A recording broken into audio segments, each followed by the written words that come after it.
The My Hero Academia fanbase has speculated who Deku's father was for years. I mean, this man had so many dad theories made, it was absolutely insane.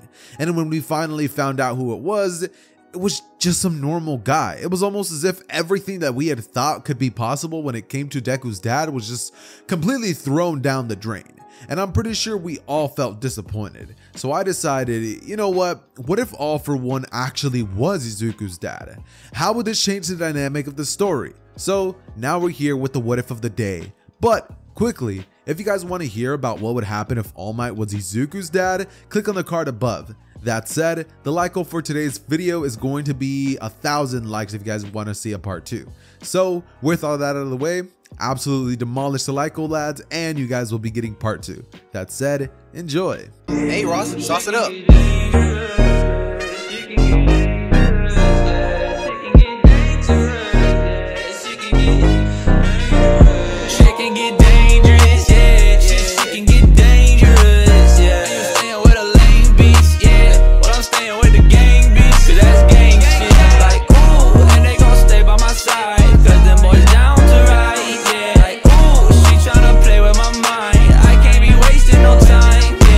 Izuku Midoriya, the son of All For One.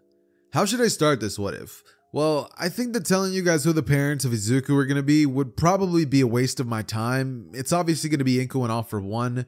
So yeah. And by the way, just in case you're wondering, this is before All For One had his face entirely mangled by one of All Might's punches.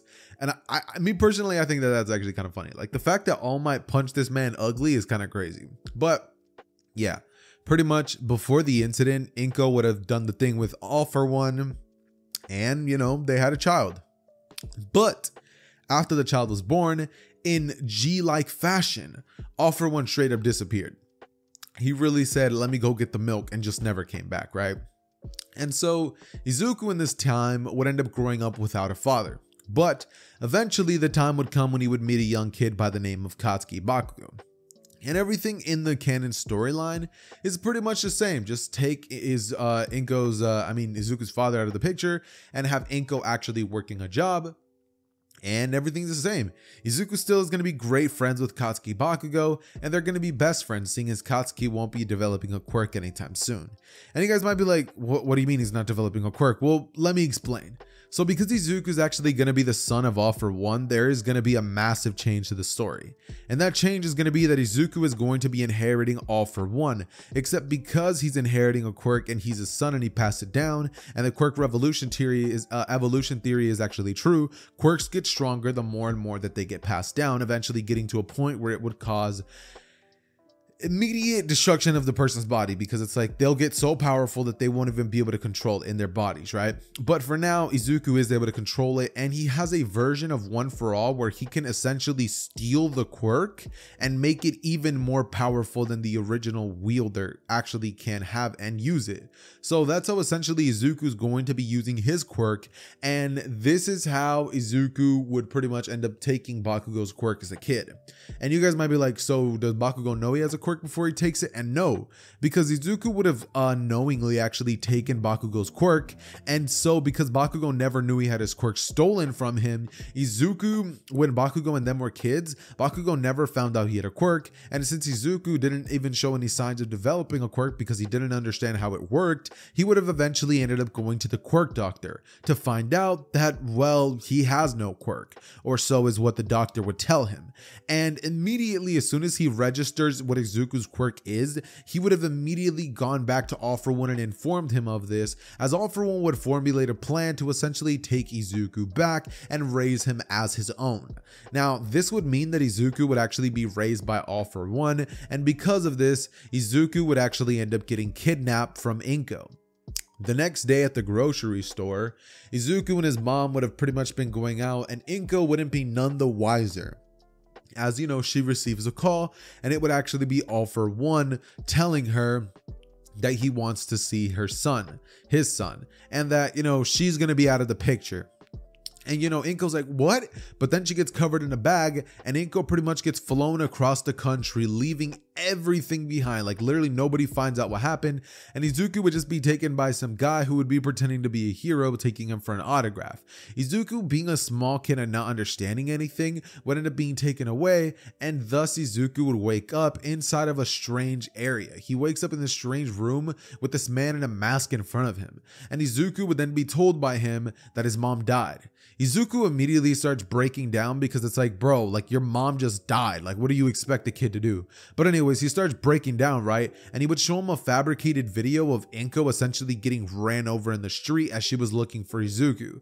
As All For One would laugh internally, and he would decide that this is finally his big break. He's gonna use his own son to get exactly what he wants. With two All For One users, he'll be unstoppable. And now, Izuku would spend his early years essentially just working on his quirk and taking the quirks of many people who he would grow up with that All For One would see as disposable people. He'd be subjected to the evils of villainy, which he would hate from an early age because Izuku at this point already had it embedded inside of him that he wanted to become a hero. So growing up, he would hate his dad, but know not to say anything because he's seen what his dad would be willing to do to some of his closest men. He'll just kill them and have them replaced the next day. What's stopping his dad from replacing him and killing him again and again and again? Like nothing is. And Izuku is terrified of that. So he would continue to train and get stronger, taking more quirks until eventually the day comes where he finally turns about the age of 14. And during these years, Izuku would have been enrolled in a normal school, and Izuku would have gotten his grades up and would also be working on his quirk, inevitably going back to different schools and stealing the quirks of certain people, as those people would end up going missing after All For One would get rid of them from the picture, so nobody knows that Izuku was the one who actually stole the quirks. Izuku's first years would not exactly have been fun, and oftentimes All For One would have to scream at Izuku and tell him that he's doing what he's doing for a better world.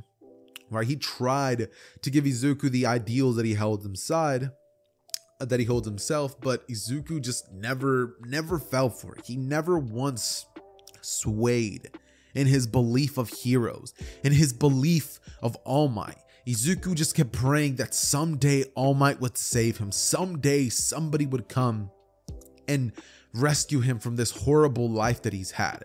But simultaneously, another person who would have also been affected by the fact that Izuku is the son of All For One would be Katsuki Bakugo, who would have never ended up developing a quirk.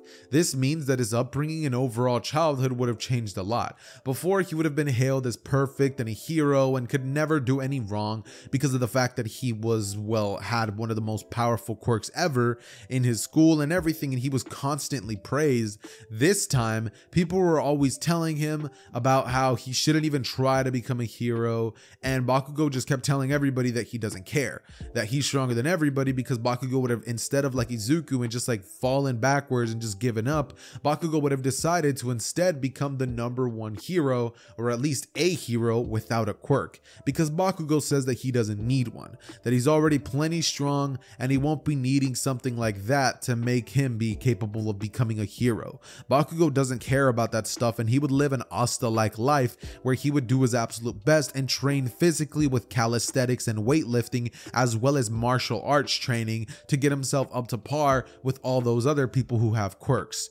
During his early years, he would be very strong in comparison to the other kids, but as the time would go by, Bakugo would realize that he's slowly beginning to fall behind, and he would barely be able to make it, barely be able to decide that he's going to be even taking the recommendation exam, the UA entrance exam. And at the same time, Izuku would also be taking the entrance exam to get into UA.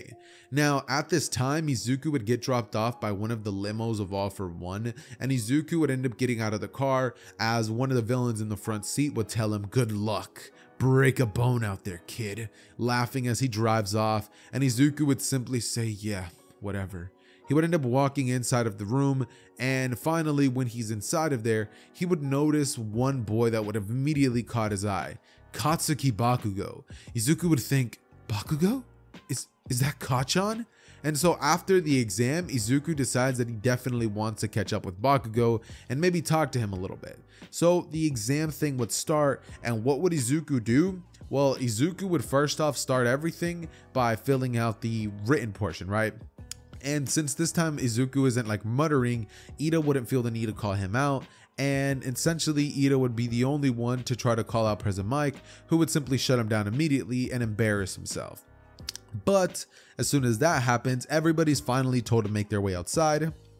And this right here, this is when Present Mic would explain to everybody that, well, this is the robot portion and the 2 and 1 and 3 point power system, with the 0 pointer being a thing. And Izuku would use his multiple quirks to essentially destroy every single robot. Now, would Izuku use everything? No, he doesn't use everything. There's one specific quirk that Izuku likes to use more than any others, and it's his explosion quirk, the one that he would have actually ended up taking from Bakugo all those years ago that he never even knew he took. But since it's his earliest quirk and the first one that he started working on, it's the most powerful quirk that Izuku has at his disposal.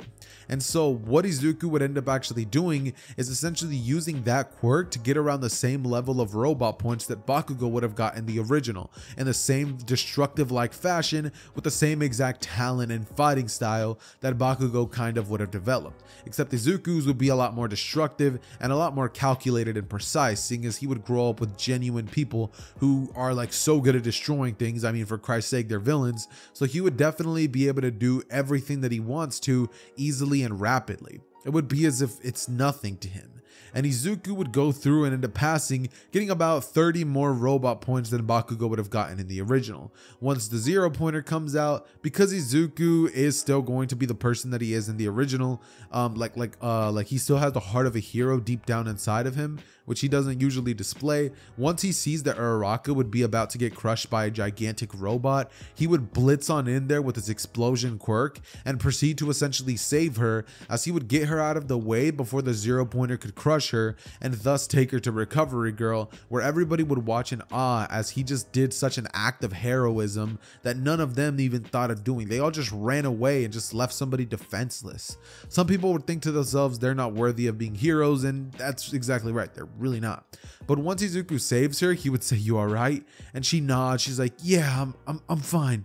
And from here, Izuku goes on to pretty much walk away, making his way towards the exit of UA, as he waits for a certain Katsuki Bakugo to make his way there, right? Izuku from here goes on to go towards Bakugo and be like, "Hey Bakugo," or not really. He would say, "Hey Kacchan," as you know, Bakugo turns around and he's like, "Kacchan?" He turns around and immediately recognizes. He's like, "Nobody's called me that," but he turns and sees the green hair and the green eyes, and he would be like, "Izuku, I didn't expect to see you." As from here, Izuku looks to Bakugo and he would be like, "Yeah, it's been a while, man. Haven't seen you since I was like 4 years old. Wow, it's crazy how much time has passed since then." And Bakugo would say, "When did you, why are you here?" And Izuku would say, "Oh, moved back in town. I'm living with my dad now, since my mom ended up passing away a couple years ago." That's a lie. She was just taken away to another country where she had no contact with Japan, and All For One would burn her existing like papers and documentations, so she can never make her way back, right? So Inko was just stuck in the US and can't do anything. Literally. She had to learn a new language, and she had to do so much to even stay afloat. Luckily, however, she was given a bunch of money by All For One to just stay silent, and so she had to just start a whole new life away from her beloved Izuku and never being able to see him grow up any further than the age of 4. It would be often times where she misses him, but she can't do anything about it, seeing as she knows now that her would-be husband was actually a supervillain. Now though, Izuku would be growing up with him and she would only wish him the best. But Izuku would have a conversation with Bakugo and it would go something like this, right? Like they're catching up, they're talking about how they've been. Bakugo would be telling Izuku how he never actually developed a quirk and how he's not really quite sure how it happened, but it doesn't matter seeing as he doesn't need one. Bakugo would then explain what his parents' quirks are, and Izuku, once hearing what his parents' quirks are, he would say, wait, so that's your parents? And like, it would be at that moment that it would finally click in Izuku's head where he got the explosion quirk. He had to have stolen it from somebody. He knew that all those years ago once he had his quirk explained, but he never knew who he stole the quirk from. But now seeing Bakugo standing before him and telling him his parents' quirks and stuff like that, Izuku's memories would trigger as he looks to Bakugo and would just think, there's no way. It was me. I took his quirk. And Izuku would just be sitting there in this like disbelief-like state as he looks to Bakugo and would just feel like sorry. He would end up inevitably taking down Bakugo's number and making his way back home, telling him that they'll have to catch up in UA once they both get in. Bakugo nods and would barely end up making it into Class 1A. Eventually the day would come where Izuku has to walk into the classroom and meet all of his classmates, but Izuku during this time would have been far more preoccupied with the fact that he literally probably ruined his best friend's life, seeing as he stole his quirk without even knowing it, and he was the one who was using his quirk this entire time instead of Bakugo. He probably would have lived such a better life if he had one of those. And Izuku would just feel so sorry, wanting to tell him but unsure if he should, seeing as if he tells him, he's not sure how he'll react. Like maybe he'll be thankful that he finally gave him his quirk back and just forgive him easily, or he might hate him. And Izuku just doesn't know. But I'm actually going to be leaving that choice up to you guys. Should Bakugo resent Izuku for taking his quirk all those years ago, or should Bakugo be forgiving of Izuku because of the fact that now, without a quirk, he wasn't able to use that as a crutch and made himself so much more powerful without it?